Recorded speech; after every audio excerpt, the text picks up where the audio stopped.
शेतकरी, शेतमजूर, दिव्यांगांसाठी आम्ही काहीही करू असं म्हटलेलं आहे बच्चू कडू यांनी। मवियासोबत जाण्याच्या प्रश्नावर बच्चू कडूंचे सूचक विधान आहे। 1 सप्टेंबरपर्यंत आम्ही काही करणार नाही, सरकारला वेळ देणार असं बच्चू कडूंनी स्पष्ट केलंय।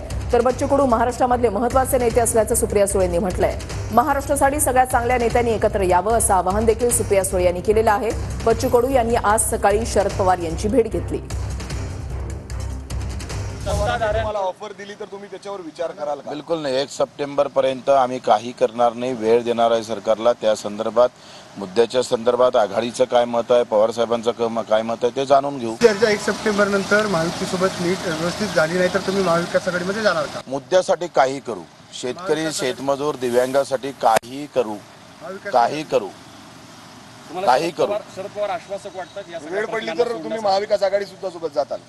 नाही ते मी 1 सप्टेंबर नंतर सांगू। महाराष्ट्रामध्ये जे काही प्रशासन व्हावं ते उत्तमच असावं। याच्यासाठी सगळ्या चांगल्या लोकांनी, ज्यांना खरंच महाराष्ट्राचं हित जपायचंय, अशा लोकांनी एकत्र येणं हे राज्यासाठी आणि देशासाठी चांगलं।